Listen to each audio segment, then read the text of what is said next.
এই দেখেন রাস্তার চামড়া খেয়ে নিচ্ছে। কোনো ভিডিও বা তথ্য ভাইরাল হওয়ার পর আমরা কি তার সত্যতা খুঁজে দেখি, নাকি শুধু ট্রেন্ডের স্রোতে ভেসে যাই? সম্প্রতি এমন একটি ঘটনা ভাইরাল হয় সামাজিক যোগাযোগ মাধ্যম ফেসবুকে। ভিডিওতে দাবি করা হয় এলাকাবাসী নাকি রাস্তার কার্পেটিং উঠিয়ে নিয়ে যাচ্ছে নিজেদের বাড়ির রাস্তা সারাতে, আর মুহূর্তে এই ভিডিও ছড়িয়ে পড়ে সর্বত্র। কিন্তু আসলে কি ঘটেছে সেখানে? ঘটনাটির সত্যতা জানতে ঘাটাইলে ঘটনাস্থলে গিয়েছিলেন এনটিভির অনলাইন প্রতিনিধি। ভাইরাল হওয়া সেই সড়কটি মূলত টাঙ্গাইলের ঘাটাইল উপজেলার ধলপাড়া দেওপাড়া রাস্তার। সম্প্রতি ওই সড়কের রক্ষণাবেক্ষণ ও বর্ধিতকরণের কাজ শুরু করে ঠিকাদারি প্রতিষ্ঠান। কাজের অংশ হিসেবেই পুরনো কার্পেটিং তুলে রাখা হয়, আর সেই তুলে রাখা কার্পেটিং এলাকার মানুষ ব্যবহার করেন বাড়ির নিচু স্থানে।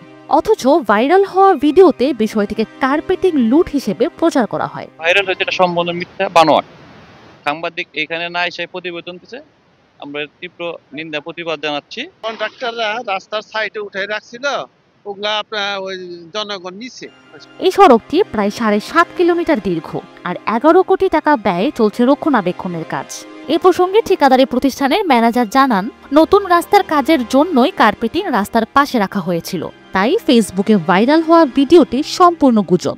রাস্তা মানে বাড়তি হয়েছে, তো এটা মেনটেনেন্সের কাজ, তো আগে ব্ল্যাক টপটা সাইডে ফেলে কাজ করতে হয়, তো সাইডে রাখছি, এগুলো নিয়ে গেছে, মানুষজন নিয়ে গেছে, এটাই ফেসবুকে ছড়াইছে, গুজব ছড়াইছে। এই বিষয়ে উপজেলা নির্বাহী প্রকৌশলী জানান, রাস্তার কাজ শতভাগ ঠিকভাবে চলছে, তবে যারা পুরনো কার্পেটিং ব্যবহারের জন্য নিয়েছে সেটাও ব্যবহারযোগ্য নয়। আসলে এগুলো যারা নিচ্ছে তারাও আসলে ভুলভাবে নিচ্ছে, তারাও এগুলো কাজে লাগাতে পারবে না, কারণ এগুলো যখন তারা বাসায় রাখবে, যখন রোদ উঠবে, এগুলো গলে যাবে, তাদের কাপড় টাপড় নষ্ট হয়ে যাবে, বাসায় অব্যবহারযোগ্য হয়ে যাবে। এটা এক ধরনের আপনি গুজবই বলতে পারেন, উনি হয়তো না বুঝে এটা করে। ভিডিও ভাইরাল হওয়ার পর ছড়িয়ে পড়ে নানা সমালোচনা, কিন্তু তথ্য প্রযুক্তির এই যুগে চোখের সামনে যা দেখা যায় সেটা সব সময় সত্যি নাও হতে পারে, আর ভাইরাল কন্টেন্টের আড়ালে লুকিয়ে থাকতে পারে ভিন্ন এক বাস্তবতা।